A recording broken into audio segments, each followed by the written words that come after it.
Good afternoon and welcome. Welcome indeed to another edition of the Mark Moses Show here on a Taco Tuesday. And we got much to discuss as the Florida Gators win the 2025 National Championship for college basketball. And we got some great guests coming up today. It's going to start with this fine gentleman. Yes, Mr. Alan Zlotorzynski with Brevard Sports Network. And he's joining me here in the Anidjar and Lavine Accident Attorneys Studios. Give them a call today at 1-800-747-FREE. That's 1-800-747-3733. Anidjar and Lavine Accident Attorneys. You told me off air, buddy, you didn't get any sleep last night. I didn't either. I was fist pumping. I was so excited. Gators win their third national title. How you doing today, buddy? Mark, I'm doing great. Congratulations to all of the Gator fans, Gator Nation. Congratulations. Well deserved. It was, Mark, I got to tell you, it was one of the stranger NCAA tournament wins and runs I've ever seen. I mean, quite honestly, I don't know that we'll ever see what Florida did for quite some time. It's such a contrast, real quick. It's such a contrast from last year to where Connecticut dominated the field by double-digit points throughout the tournament. I mean, there was never any doubt that UConn, was going to win every game they were in. Mark, 4 of the last 5 games, the Gators trailed with 7 minutes to go, and in 3 of those games, trailed with 3 minutes to go. This was incredible. And I said this earlier today, and I'm going to say it to you right now, and I appreciate coming on. So I got up early this morning and rewatched the last 3 minutes of the game last night. So the stat that blows my mind is Houston did not score with 2.5 minutes to go in this ball game. They did not score a point. No. The Gators won in the last 2 minutes by not scoring a field goal. They hit 3 free throw shots to win the national title. Did not, just think about that. If I would have told you yesterday, Gators are going to win, but not actually score a field goal in the last 2 minutes and win the national title. What? What would you have believed? What if somebody told you that Walter Clayton Jr. Wouldn't hit his first bucket until almost 26 minutes into the game? I would tell you the Gators lost this game by 20 points. Easy. That's what I would have told you. It came down, and I want your thoughts, Alan. You've covered multiple levels of basketball, all levels of sports. So you look at the last 90 seconds. Here's what the Gators did. They played exceptional defense. Mm-hmm. They hit their free throws, and they broke the full court press. Everything Duke did not do, Florida did. It's the fundamentals you learn in 7th and 8th grade in high school when they teach you how to play basketball. Is that what happened late in that game? That is absolutely 100% correct. And I also think that what happened to Duke was their youth finally caught up to them. When you and I previewed this tournament, the one thing that scared the both of us about Duke, listen, yes, the Florida Gators are the best team in college basketball this year. They're the national champs. But I think if Duke and Houston play that game 10 times, Duke wins it 8 out of 10 times. I agree. And listen, even though I had Duke winning the national championship, it warmed my heart to see Duke get beat that way by Houston. Houston on a 9-0 run in the game's final 15 seconds, Mark.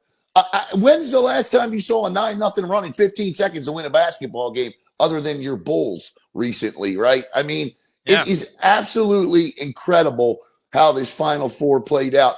But for me, and yes, you're right, Mark, what the Gators did down the stretch. But we said that if Florida was going to win this national championship, it would be because of the depth of this basketball team. Todd Golden's ability to be able to put in a Thomas Houck, to be able to have a Will Richards step up, to have an Elijah Martin. That depth and that defense is what won that national championship. I agree, and I texted you this last night, and we're here down with Zlotorzynski. Did I lose him? Brevard Sports have in this game. They're not. He was gigantic when they were down. And you bring up, Condon had at double digits. I mean, I'm still in shock. You know what it is? It's like I have this relief, and I want your thoughts, Alan. Like they won the game, but I didn't start celebrating and cheering. I was just like, they survived. They survived this gauntlet where everything go right. What did we talk about when they won? You came on air. You did when they beat UConn, and you said, listen, every team that wins a national championship has a game like this. Yeah. Where they get by at the end. They have to come back. They have to reach deep down. They have to win. Well, little did we know at that particular point right there that the only game from that point on that would be easy for the Florida Gators would be Maryland, who the Gators dominated from start to finish in that one. But Texas Tech, Auburn, and Houston last night were exactly like the UConn game. The Gators had 4 of those games, Mark. 4 of them in this tournament. You can make a case Maryland put up a fight. They were in the game. They were early. All right, here's my thoughts. Duke steamrolled everyone. Then when they took on Houston, they didn't know what to do. I think the Gators were the only team built after what you just said to be ready for Houston with 5 minutes to go. I think Houston beats any other team last night. I think they're a phenomenal team. They should have won the title. And, dude, they were bricking so many shots. The Gators were the only team built that could actually defeat Houston. And that's what happened. I mean, I'm still in shock 24 hours later. My heart goes out to Kelvin Sampson, not really. I mean, if I'm being honest, let's be honest. I mean, we've been around, and listen, last night I heard Ernie say, my heart goes out to those kids. My heart. Well, listen, yeah, I feel bad, I guess, but not really. I mean, I guess that's the coldness in me. Listen, at the end of that basketball game last night, and I texted you this, not nearly as bad, but the mistake made at the end of that basketball game last night was akin to calling a timeout with no timeouts left, a la Chris Webber. You can't make that mistake. You cannot do that in a big-time game, in a big-time situation. You can't do it. Houston did it, and it cost them the basketball game. And maybe. You can't just say, Allen, oh, it's that player Sharp. Oh, he screwed up. No. The last 4 possessions, they had turnovers. And I know Sampson said this post game. The last 2 possessions will eat him for the rest of his life. They didn't get a shot off. Are you kidding me? And I see. Okay, so 18 seconds ago, they come out of the timeout. I knew deep down in my heart, and I have covered high school, college, NBA. For some reason, I just knew, and I think the Gators knew as well, Houston's going to go for the 3 in the win. They're not going to go for overtime. They're not going to try to tie. They're going to go for 3. And I can't stress this enough. This is coaching 101. Don't wait till, if the game is tied, then you could go down to 1-2 seconds, shoot the shot. You're down. So if you miss, you want to give yourself time to at least get a second opportunity to take another shot. They waited till it's one of the stupidest plays ever, and give credit to the Gators for they didn't even get a shot off. And listen, here's what's going to haunt Kelvin Sampson is the fact that because of the instant replay system in college basketball, they essentially had 3 extra timeouts in the final minute and a half of that game. Okay. And even coming out of, because remember, they were reviewing the possession off the leg or whatever it was. So he had multiple opportunities to set up these plays. And that was the best that they could come up with at the end of the game. That falls squarely on the shoulders of Kelvin Sampson as well. Yeah, they lose again. And look, they're a great basketball program. They've been to the title game multiple times, been to all these Final Fours. Again, Gators win. They do. And you brought up that point where if Duke and Houston played, look, this Gator team won the title, but they didn't impress anyone where they dominated anyone this whole tournament. It's a great champion, but all-time champions, I don't think it's one of the great teams of all time, but they won. So I give them credit. I will agree with that. The funny thing is that this Gator team, and here's the wild thing about this. Florida beat the defending national champ. They beat a 3 and 2-1 seeds on the way to winning this title. That's PDI. That's pretty damn impressive, Mark. It really is. And I think it just tells you, you asked me at the start of this tournament what was one of the things that I was looking forward to in this tournament. I think we both agreed there wouldn't be a lot of upsets in this tournament. We would be lucky to get anything lower than a 4 seed in the Final Four. We discussed that. We got all ones. And I think what this tournament shows you is that even though, and a lot of people can argue this point all they want, is that even though 4 number 1 seeds went to the end of this thing, I think the parity in college basketball is still terrific this season. The best players in this tournament shown through: the Janiah Brooms, the Walter Clayton Juniors. We got to see the Cooper Flags. We got to see them all, Mark, and we got to see them all star and shine. But in the end, Mark, it's still college basketball. It's not the NBA. And that means you can't turn to just 1 or 2 guys. It has to be a team effort. And the best team in this tournament was the Florida Gators. Yeah, and they won. I know I keep saying this. I'm like, they survived. I don't know how many more of these I could take. And I think a lot of Gator fans would probably agree with me on this. This was like you said, 4 or 5 games every time. We get to halftime, 2-point game. All right, here we go to the bathroom, get something to eat, because you're going to have to be locked in for that final 15 minutes or so. The most heard expression in Florida Gator fans' households over the last 2 weeks. Here we go again. Here we go. You're absolutely right. Here we go again. Todd Golden, 39 years old, national champion. I thought of him, and I thought of Scott Strickland, the athletic director. Hey, he hired that guy. Yeah, he hired him. And I will say this on the cheap. This was a young guy, up and comer. You could have gone to John Calipari for $8-9 million a year, proven winner. No, he went with the young, up and coming guy.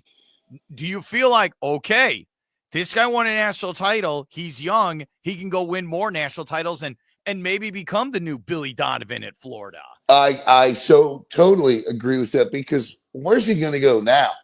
I mean, what did we see Billy Donovan do? He had to go to the NBA to jump up his bag, right? So Todd Gold's not going to the NBA. Listen, I think it speaks volumes that what Todd, and I don't know much about Golden, but what I've seen in this tournament is for his team to have the ability to never panic, hold their composure, and do the things that they did in the final 10 minutes of 4 of the last 5 games.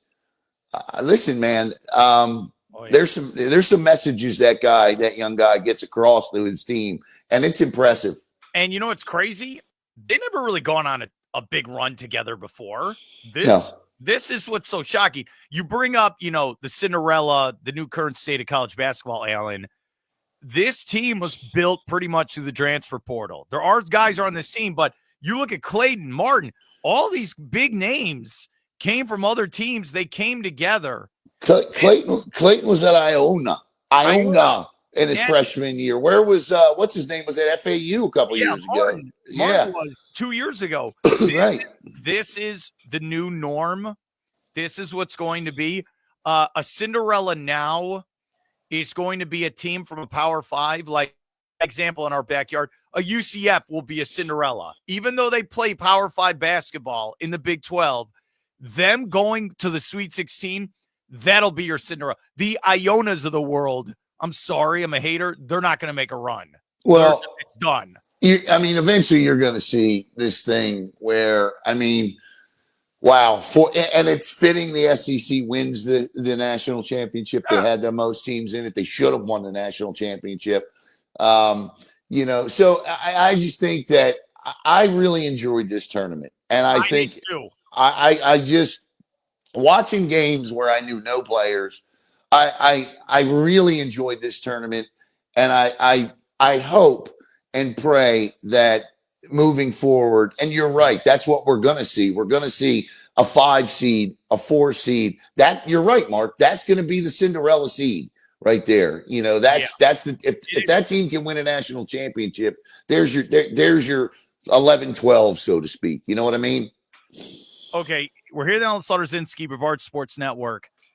All right, I understand we're in Florida. We just saw one of the teams we talk about all the time win the national title. So I get where we're going to come across as saying this is a great tournament. If I'm in North Dakota, I'm in Iowa, I'm in California, am I saying that? Here's how I'll defend this, and I want your take. I feel like the last couple of years, because this is what we always break down, college to the NBA. Growing up as a sports fan in this country, we all watched college basketball. We understood the great players. Then we saw them move to the NBA. So the Larry Birds, the Magic Johnsons, the Michael Jordans, Isaiah Thomas. I can go on, Grant Hill. We saw them playing college. Then they went to the NBA, and we knew these names. The last couple of years, the Euro player is taken over. And they're dominating. The Joker, Giannis. Now you have Wemby there in San Antonio. And then we have these other players that are coming from the G League, the NBA. Like, what the hell are these leagues? Or we're drafting all these French guys I've never heard of. This tournament is what you brought up, Alan. There's all these names now. Cooper Flagg, Walter Clayton Jr., your Queen guy on Maryland. These guys played. They all showed up in the tournament. We know them, and it's actually going to be exciting now to see the NBA draft and see where they go. This was a great tournament. I'm with you 100%, Alan. Listen, to answer your question, yes, we're in Florida. If you're in North Dakota, did you think this was a great tournament? Well, let's just look at the Final Four, okay? Mm-hmm. The combined deficit of all 3 games was 11 points, right? I mean, Florida and Auburn was 6 points, and that game was closer than that. Duke and Houston was 3 points, and last night we had 2 points, right? So if only you watched the Final Four, you saw 3 terrific basketball games. You did. Yeah, I texted. I knew multiple people that were there in San Antonio, including Coach Billy Mims. Yeah, and I was texting him like, I'm happy you're here for this because I think this is an all-time Final Four. I agree with you. And you know what? Put it on the bucket list. I know you've been to the NCAA tournament games. You've gone to Orlando. Yeah. We need to go to a Final Four. I agree. We have to go see it once in our life. I agree. I think that atmosphere is, listen, Scott Carter wrote last night in Scott's, we know Scott, you and I both know him well, and great guy. And I thought he really hit it well last night. He says, in San Antonio, they like to say, remember the Alamo. Well, the Gators fans will always forever say, remember the Alamo Dome. You are absolutely right. Okay, so I texted a parent who has a kid at the University of Florida, and I said, is your kid okay? You know what I mean? Did you see these videos? I did. I did. And our very own Jackson Robb, by the way, has made his announcement that he will be attending the University of Florida. Now, just real quick on Jackson. Jackson is a big UNC fan, so this was the perfect Final Four for him because Duke, the way Duke got beat, and then Florida wins the national championship. So I got to talk to Jackson today. All right, here's my official statement. I would have mapped it out where, all right, to make sure my parents were happy with me, if I was a student at the University of Florida, I'm taking all my classes. I'm going to all my classes for Monday. Then I'm getting all my homework done. And then that's about it. Then I'm going in. You only live once. You got to be safe. I'm going right into the madness. The guy, one of the news reporters had the best take last night. He was live from downtown Gainesville, and it was raining. And he said, even through the rain, the party has started, and it smells like weed and a lot of bad decisions out here.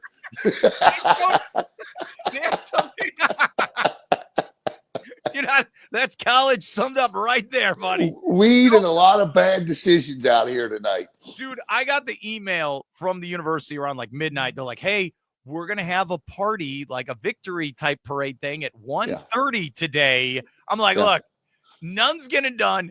Just forget it. No class. Just forget everything. They're partying in Gainesville for the next couple of days. Could you imagine? It's been a while now, but with the way social media is taking off, could you imagine if the Florida Gators football team actually ever got it together? All right, it's funny you bring this up because my coworker Eric De Niro, who's a Florida State fan, by the way, he had to take his little dig this morning, and I respect what he said. He said, "Look, the Gators won the basketball title. That's great. It ain't football. It's still a football state. If the Gators were in the national title, first, you and me'd be there. I don't care where it is. We'd be at that game. Right? We would. Everything would be shut. That night, everything would be shut down. Everything. No one's going ever. Where are you going to be at for the party? It'd be at another level. And I wonder how much pressure, and I don't know the answer to this question, and I don't know that anybody will ever ask this question, but how much pressure does this put on a Billy Napier? A lot. He's under pressure anyway. The minute you get the job, you're on the clock.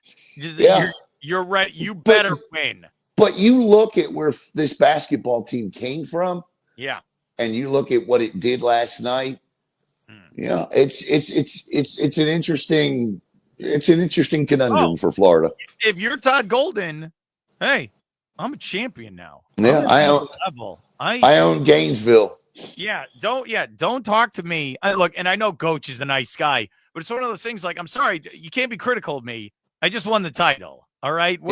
So if you're Florida victorious or these boosters, you could shut up for 5 minutes. I did what you wanted. I won the title. That's got to be your motto moving forward. Now here's the hard part. Now you got to reload because you're going to lose your top players. You're going to lose all of them. And I know I was looking this morning because, they always do this. Let's look at our top 25 for next year. They're going to bring in, a top 25 recruit. They're going to have to hit the transfer portal. But you're right. I want a title. Come play for me. We could go play for titles. And we got Florida victorious. We got this money. Hey, we're not some cupcake. We're the state school of the University of Florida. 22 million people in this state. Yeah, come play for me. I'll make you a rock star. I think that's where with the way that college sports is now, winning a national championship is far more important to a basketball team in terms of recruiting than it is to football. When you look at football, the answer is, can you get me to the next level? Can I get to Sundays? Okay. And obviously far more players have an opportunity to get to Sundays than do college basketball players have an opportunity to get to the NBA. So if, you're looking at a university, you're looking at a coach's track record to put players at the next level in the NFL and get them paid. Sure, winning is important. You want to win because you're not getting looked at if you don't. But I would say winning a basketball national championship holds a little bit more weight in terms of recruiting than it does for football. It's a great point. We're here at the Zlotorzynski, Brevard Sports Network. He's joining me in the Anidjar and Lavine Accident Attorney Studios, recapping the Gators winning the national title. You brought up football if they played the national title. Forget that. If they were in a first-round playoff game, it'd be like everyone would be watching that. Just give me they've never been in a playoff game since we've done this since 2014. Just give me that, Alan. Yeah, and they get to host it, hopefully. Oh, man. The tickets on that thing. Forget the tickets. Imagine, because you've done this personally, imagine trying to take the turnpike, then the 75 to the stadium. Oh, man. No. That's why I haven't been. That's why I have not been back. When's the last time you've been there? When I walked out in the third quarter of the game between FSU and Florida State, yes, sir, buddy. I told you I was not. I told you that night I was never coming back, and I didn't. That was 2015 against State. That's I will not go back. That was 10 years ago. I know. You're a wild man. Gators win the title. Before I let you go, and we're going to continue that conversation for the next 50 years on the Gators winning the title. Okay, buddy. This got lost to the shuffle now. I was on the airplane when it happened.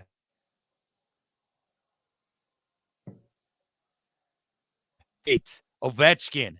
Getty, that's your boy. All your boys, he's the man. What are your thoughts, buddy? Look, I'm just going to say this about that. Okay, being a Washington Capital fan. Okay, since hold on. Okay. All right, hold on. I'm not done. Oh, okay. Man. So I just want to. I think it's important to show that before I say this. I've been a Washington Capitals fan since 1974. It's the first year. I was 4 years old. I went to my first hockey game when I was 5.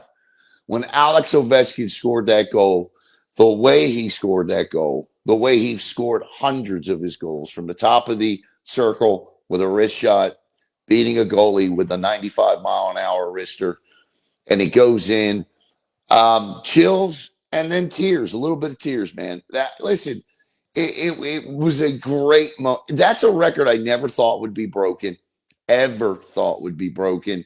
And the crazy part about it is he did it in the same amount of games as Gretzky. It's incredible, Mark. Incredible. You're absolutely right. Can he get to 1,000 then? Can he do it? Can he? He's 39 years old. He's got 42 goals this season. He's third in the NHL in goals this year. I think if Alex Ovechkin can continue to stay top 15, I think Ovechkin plays 3 more years. So to answer your question, yeah, it's possible. Is he the MVP then? I would give it to him. Well, listen. The Washington Capitals are the best team in the Eastern Conference. And yeah, Ovechkin's a big part of that, but they're a lot like the Florida Gators in that what the Capitals do is a total team effort. No, he's not the MVP this year.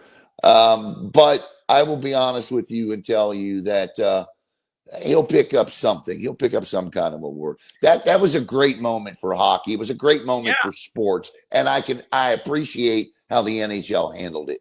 Yeah, you're absolutely right. And he's kind of like, okay. And what I'm going to say here, I of all the people, I want to hear your thoughts on this.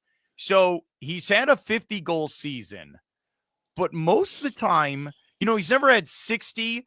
It's like just been this consistency, and he is one of the great players of all time.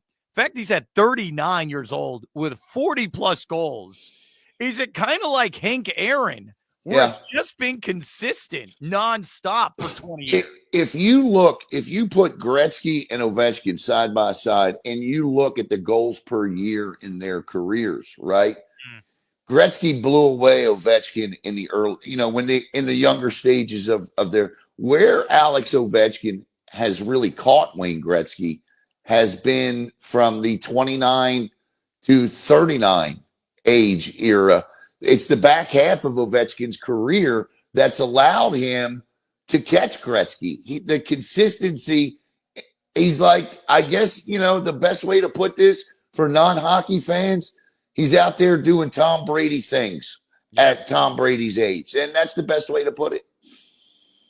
It's like LeBron, where his body, it's just, he was put on this earth. He was put on this earth to have one of the great athletic bodies in professional sports, just like LeBron. And I was listening to another radio show where they were discussing, the parents were both athletes, Olympic type athletes. I mean, he was put on this earth to do this. My question for you then is, you know where I'm going with this. Do you think anyone can break his record? The way the athletes are played, I don't know if they can go for 20 years. I don't think you can play professional hockey today for 20 to 23 years anymore. First of all, why would you do it? Yeah. I mean, with the way the money is today, even hockey players are in on those bags these days. They don't make cheap salaries. If you are a standout NHL talent, you don't need to play for 23 years. If you're with, if you're Steven Stamkos, take Steven Stamkos for example. You don't need to play for 25 years anymore. You don't need to do it. No. I thought Wayne Gretzky was a class act as well. He was very sincere, where he's like, look, when he does it, I'm going to be there. So you traveled, with the team. Look, he was awesome. Gretzky put Gordie Howe through the ringer because I think Gordie Howe had to follow Gretzky around for like 2.5 weeks before Gretzky finally broke it. That's a true story. Yeah. At least Gretzky only had to follow Ovechkin around for a weekend because he tied it on Friday night and then broke it Sunday. Dude, so I'm at my brother's house in Chicago. They're taking on the Blackhawks. I thought Ovechkin was going to score 7 goals in that game because the Hawks are just trash. They're so bad, and he just kept scoring. Everyone's like, all right, what's he going to do now? You know what the best part of that was that they had the empty net at the end of the game. Yeah, they did. And Ovechkin did not want to score the record-breaking goal into an empty net. So who ended up getting the empty net goal was a rookie. First goal ever scored in the NHL is in an empty net. And I thought it was cool that Wayne Gretzky mentioned that rookie and said he even got to see him score his first goal. All right. When you were at Game 7 Eastern Conference Finals, when the Capitals beat the Lightning in Tampa, you were right there. Did you get a chance to just say hello to Ovechkin? You have to make a point of that to do that. Of course, in that setting, you can go back in the locker room and talk to him after they come to the podium. Yeah, I got to question him with Ovi. Yeah, you have to do it. And I did. And I think I remember asking him something along the lines of, to go to the stand, it was something about going to the Stanley. It's on NHL YouTube because it's there. But you don't pass an opportunity up like that. No, you don't. I'm happy you were at that game. Yeah, me too. That's once in a. I know you have covered a lot of great things in your career. Especially like state championship games and bowl games and basketball games. I know personally that was up there for you. It was. From a personal perspective, it was very difficult to keep it all suppressed because you can't cheer. You can't shout in a press box. No. But that, Game 7 to go to the Stanley Cup Finals, and that was special, man. Especially after being in that building for the previous couple of years. I had seen the Lightning play the Blackhawks in the Stanley Cup there. I saw them play the New York Rangers in the finals. I saw them lose to the Pittsburgh Penguins in the Eastern Conference Finals. So I had seen a lot of heartbreak and happiness in that building, and I was glad I finally got mine. You know what? I was doing some cleaning the other day, and in one of my drawers at home, I found something you gave to me 10 years ago. It was the game program from Lightning Blackhawks, and I kept it. So I thank you. Even 10 years later, thank you for doing that. Yeah. Okay, I'll just say this to you. I'm happy you went to that. And when I look at this Gator team, I went up and saw them play. I knew they were special. I talked about them all season. I know it was horrible weather. I was coming off I think President's Day weekend or whatever. And I got up on a Tuesday morning early, and I drove up to that O-Dome, and I did my show from one of the rooms right by the court. And it was funny. The school, I don't know if I ever told you this. So the school's like, hey, let's put Mark right by the court. That'll be cool. And Coach Golden says, no. He's like, no distractions. We're trying to do great. So I saw practice. I said hello to Coach, and I saw them kick the crap out of Oklahoma that night. And I'm happy I went there to Gainesville in February and saw the national champions play in person. Here's what I'll say to Gators fans. I'm happy for you about one. I'm a stat guy. Yeah. The team that won the most games in program history was that 2014 team that lost to UConn in the Final Four, 36. Last night, that team matched the 2014 team. Because it was a shame to have a team with the most wins in program history not be the national champions. Now you can say that the 2024-2025 Gators, 36 wins, the most, is a national championship. What do you got?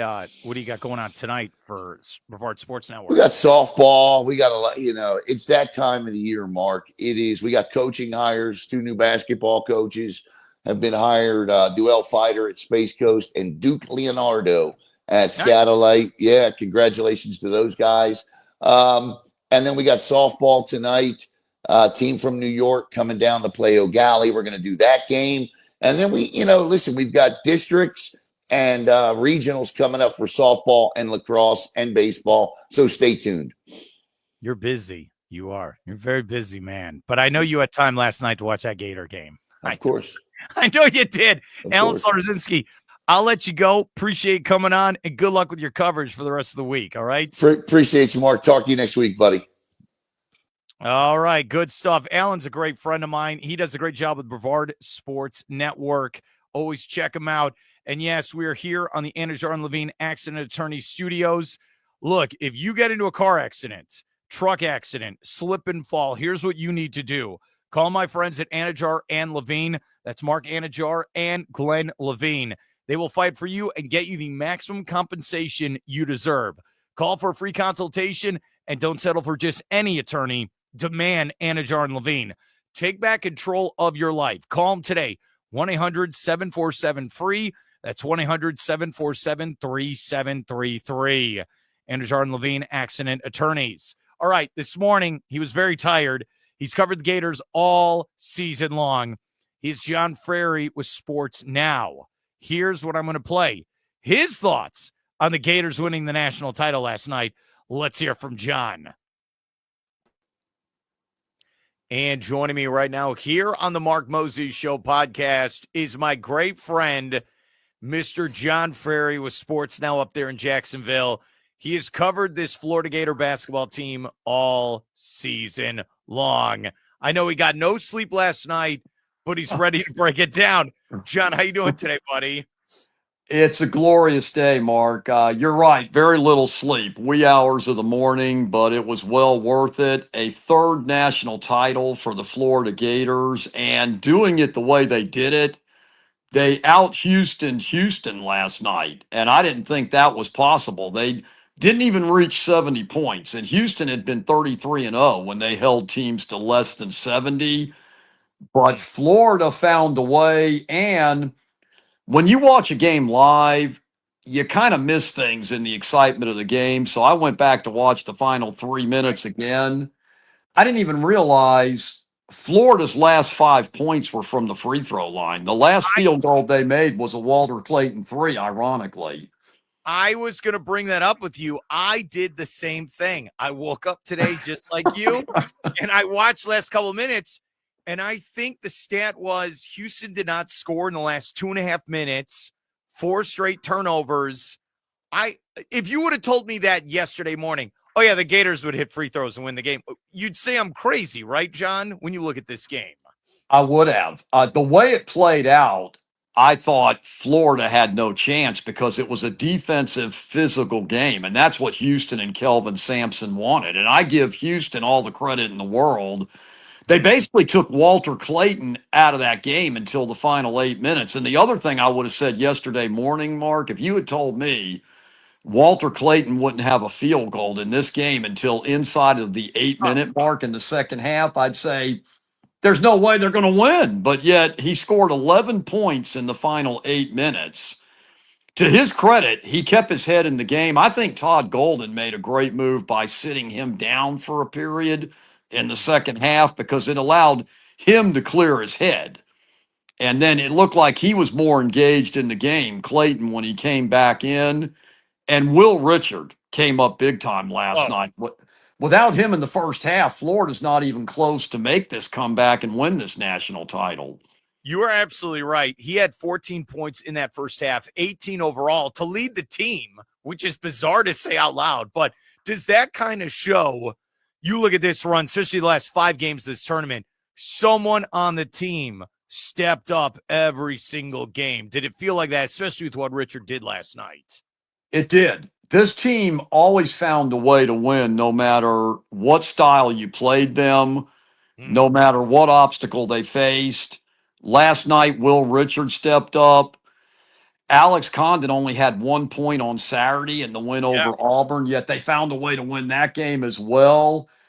And then defensively, the last 4 possessions, Houston turned the ball over every time. Speaking of Will Richard, he had a block and he had a steal, basically forcing the ball off a Sharp's thigh late in that game, which was huge in the final minute, which I think got lost in the pandemonium of Florida coming back and winning. But when you look at those plays, those are the intangibles that championship teams have to have. And this Florida team had it last night and all season.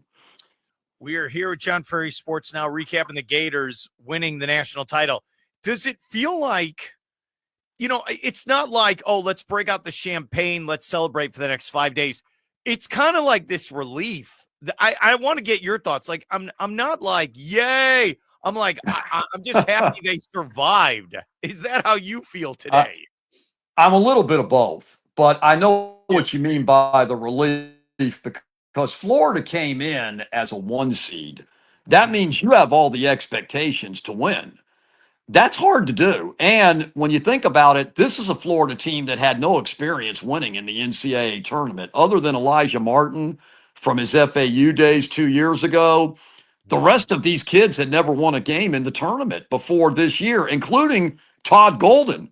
He becomes a head coach that wins a national title, having never won an NCAA game before this season. So the entire thing is amazing when you look back at this, Mark. And I was telling you last night in a text and others, this is going to be legendary, not just because they won a national title, but the way they did it. It was the 3rd largest comeback in championship game history. They were down 12 in the second half.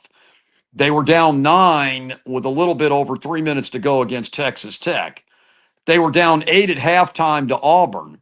They were down late against Connecticut in the second round, and yet somehow, some way, a lot of times it was Walter Clayton late, but it was defense last night. They always found a way to pull it off. It was incredible.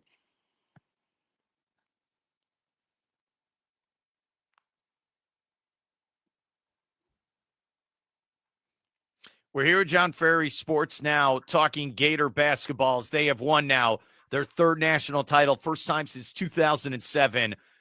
Okay, I think I've watched 10,000 billion hours of basketball. If it's high school, college, and the NBA. So I say that from this standpoint. 18 seconds ago, my heart was like, they're going to go for the 3. They're going to go for the win. And you could see Houston bring up the ball, because what you're supposed to do, textbook, is get a shot off. So if you miss, there's still time on the clock to try to tie the game. They're only down 2 points, John. But I'm like, they're going for 3. They're going for the dagger. Tell me about that final play and the legendary defensive stop by the Gators to win the national title. Well, you're absolutely right, Mark. They were going for the 3, which I tended to disagree with, but I give Kelvin Sampson credit. It was win or go home. And the switch out on defense, first of all, Will Richard again, to force the ball to go back in the middle of the court from Cryer to Sharp, and then Walter Clayton switching out to have the presence of mind to jump in the air, not commit a foul, and force Sharp to basically let the ball bounce, because if he picks that up, it's a double dribble and the game's over.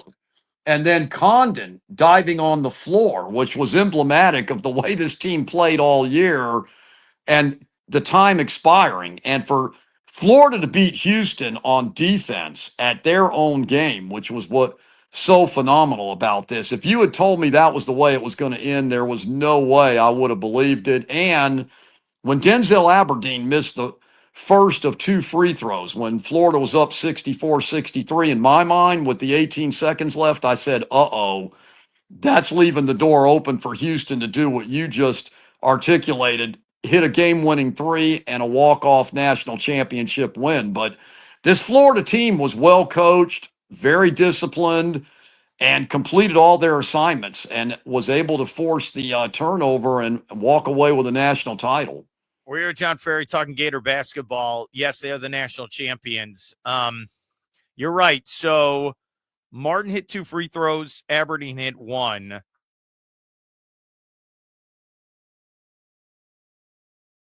That's how you like this over and over again.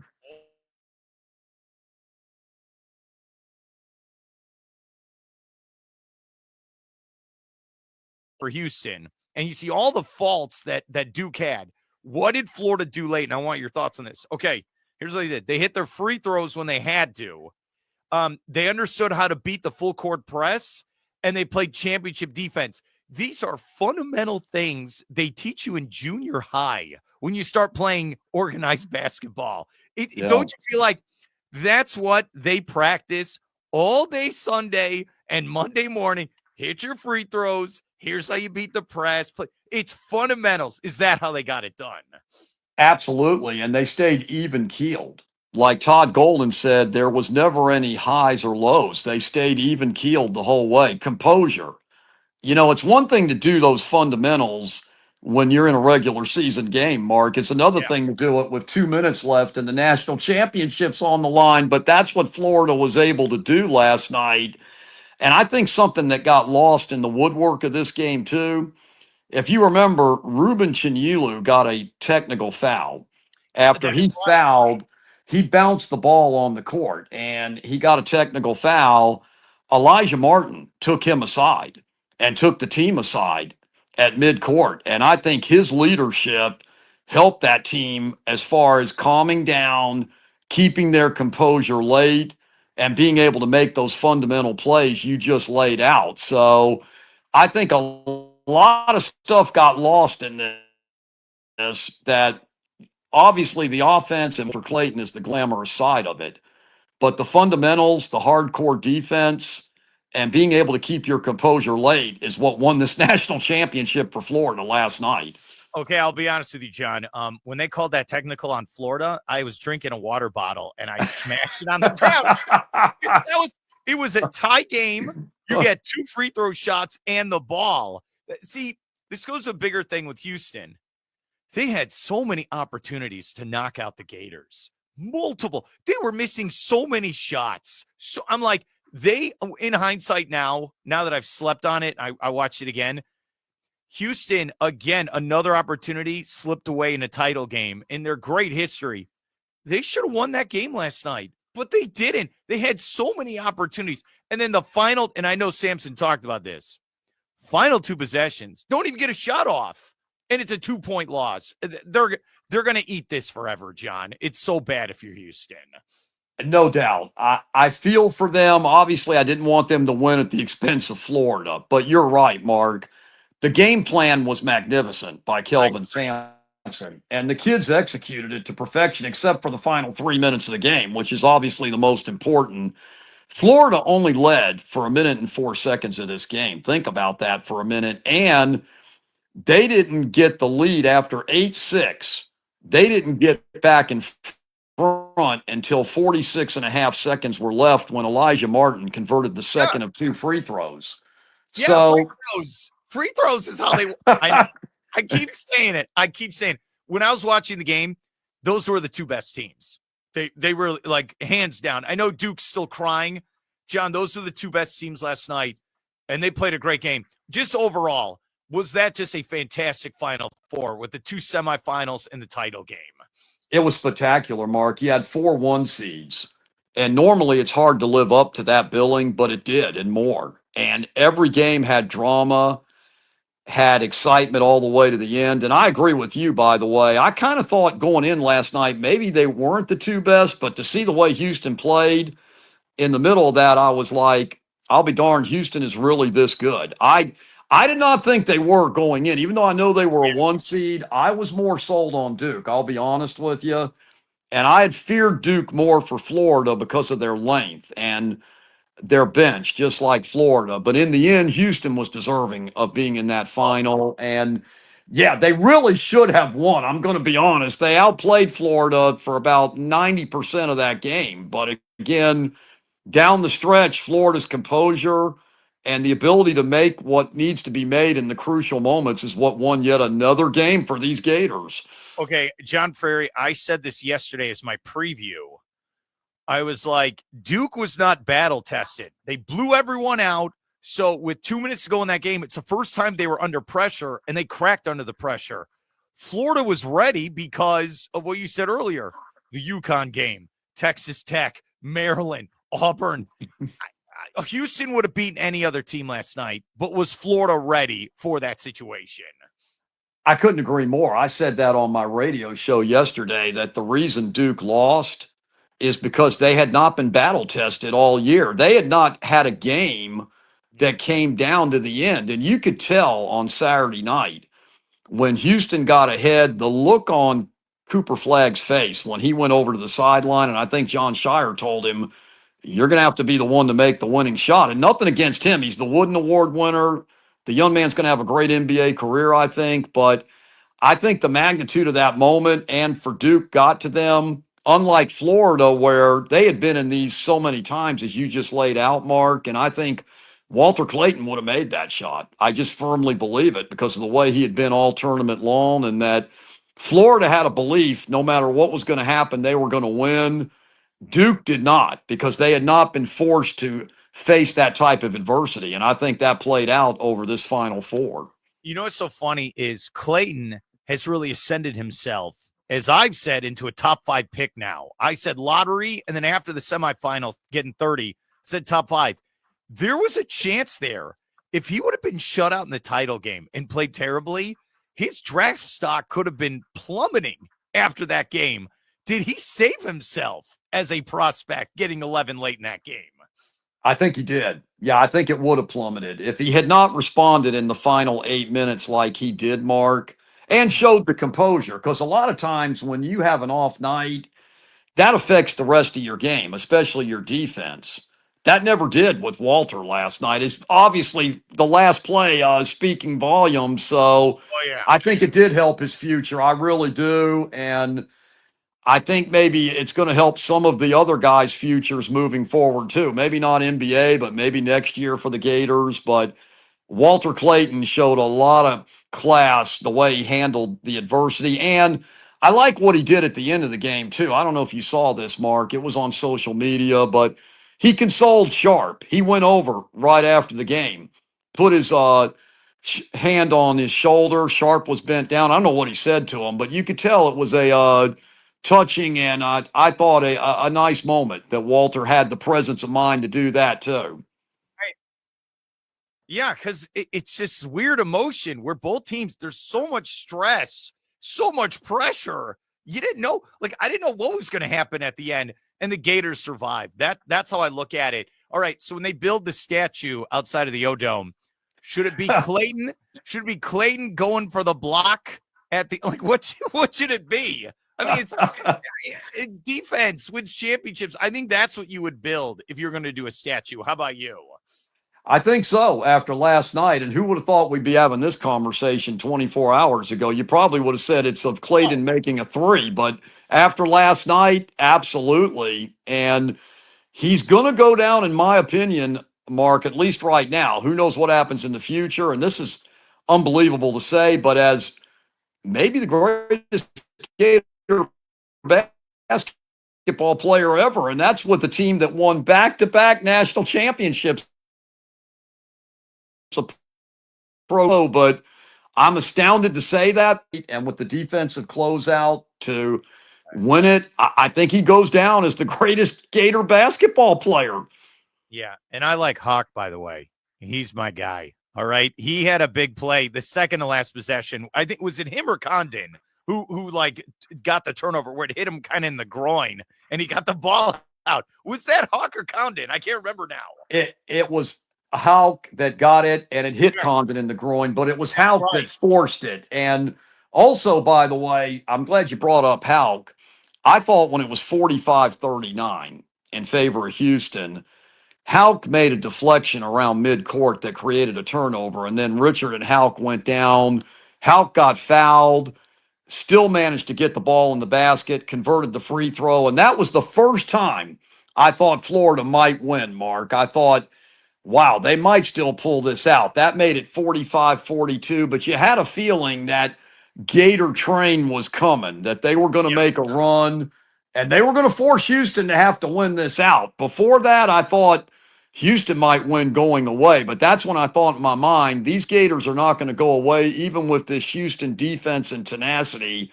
They're going to find a way to make this go down to the end, and that's what they did. Okay. How many basketball games did you go to this year at the O-Dome?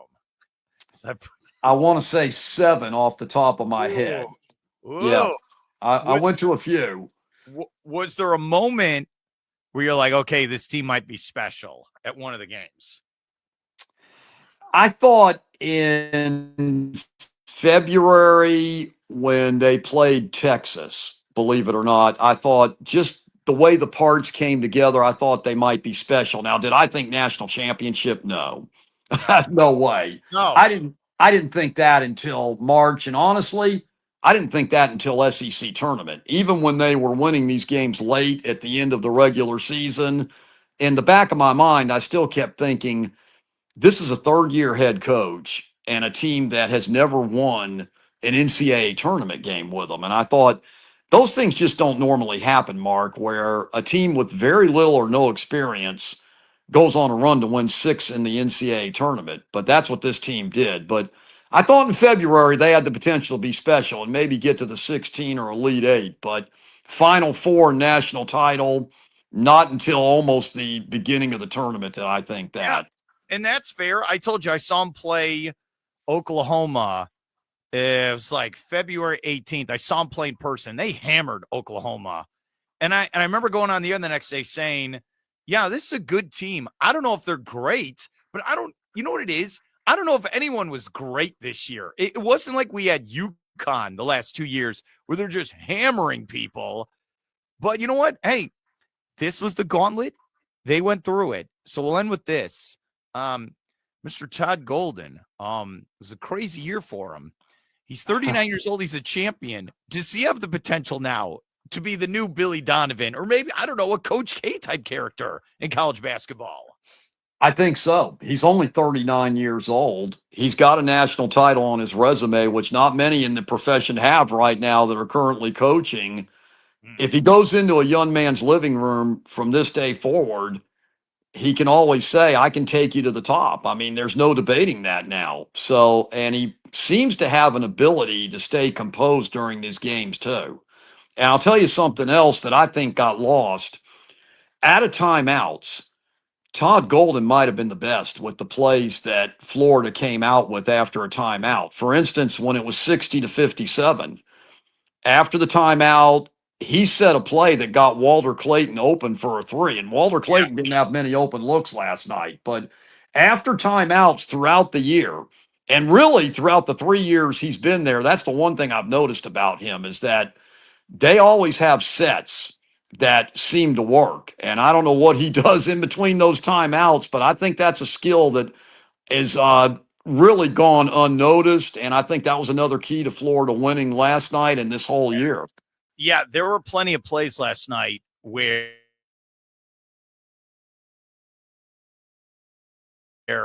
and you got to give credit to the backcourt feeding that ball inside on offense, and that three-headed monster, that's what I was calling the Gators big men, catching that ball and finishing. That kept him in the game. Look, Golden, you know what I think about is, and they showed him in the crowd, and the announcers didn't know who he was. So Scott Strickland was shown late in the game where he was in the crowd, and he's cheering on the Gators. And my dad, he FaceTimed me. He goes, Strickland saved his job. You think of last fall when football loses to Texas A&M, and then the Gators turn it around and win all those football games late in the season. And now he hired Todd Golden. And honestly, let's be clear here. He got cheap where he could have gotten some Kyle Perry type character, spend $8 million a year. No, he went with a young, hungry guy, and it worked out. And I think Strickland's going to be around now for a while. Do you feel that way?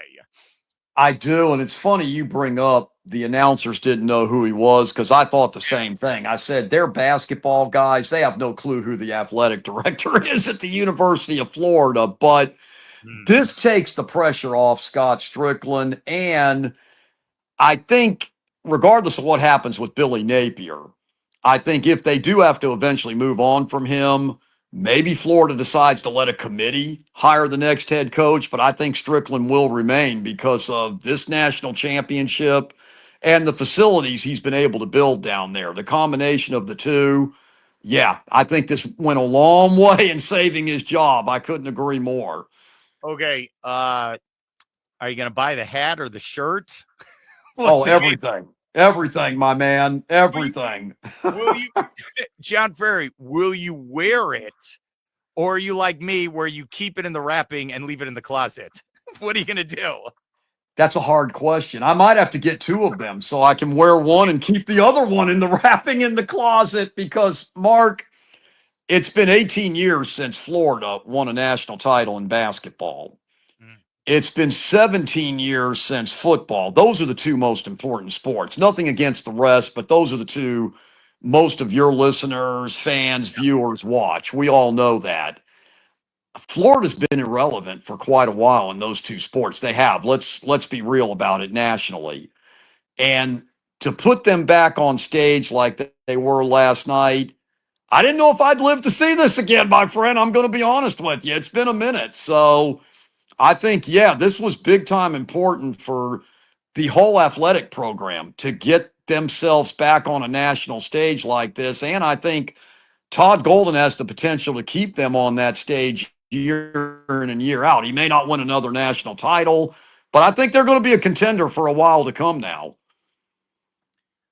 Do we have a spring game on Saturday? Is that right? There's a nasty rumor that we do. Yeah, it's been lost with this great run by men's basketball, which I think in a weird way has helped Billy Napier. It's kind of kept him out of the spotlight and under the radar for a while because there's a lot of chatter about one DJ Lagway. What type of injury does he have? How did he get hurt? And from what I was told yesterday on my radio show by Edgar Thompson from the Orlando Sentinel, DJ Lagway hasn't thrown since February, which I didn't know. And he's not going to play in the spring game, apparently. I'm concerned about that. I mean, how did he get hurt? What's going on? I think Todd Golden and this Gator basketball team probably helped Billy Napier not have to answer these questions so far, but you can bet come SEC Media Days, Billy Napier is going to be asked that a lot. So we'll see how this plays out moving forward. Yeah, by you and me with those questions. Yeah. I don't think he's going to answer them, by the way, but he's going to be asked. No, hey, Coach, how you doing? How's Lagway? That should be every question. Hey, Coach, what about defense? How about Lagway? All right, John, you got to come back on next week. We'll recap the spring game. John Frary, Sports Now. Go get some rest, man, and congrats on your Gators. All right? I will, and always an honor and a pleasure to be on, and especially on this glorious day for the Gator Nation out there. Enjoy it, everyone.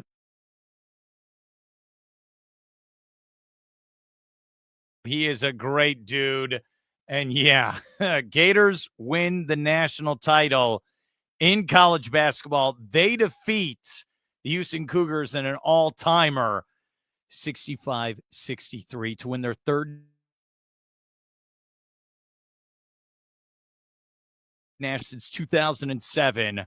And they are now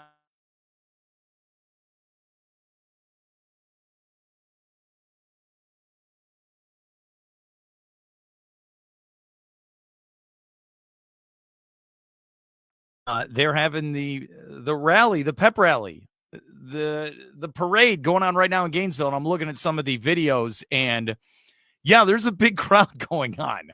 So congratulations to the Florida Gators. They get it done. Can I do this off the top of my head? All right. Norfolk State, UConn, Maryland, Texas Tech, Auburn, and the final jabroni, Houston. Those are the teams they defeated to win the national title. Last game they lost, I think it was at Georgia against Mike White.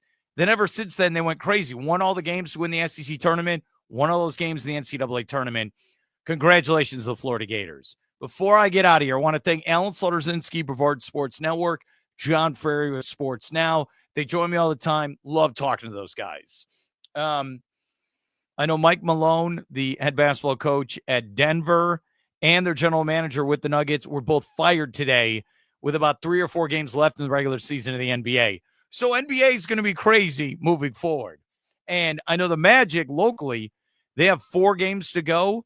They're going to take on Atlanta tonight. I think they have Boston, Atlanta, and I think one other team. Do I have this right here? It is, wow, I'm on video, and this is when I'm screwing up. Great. I thought I had it in front of me, but it appears I don't.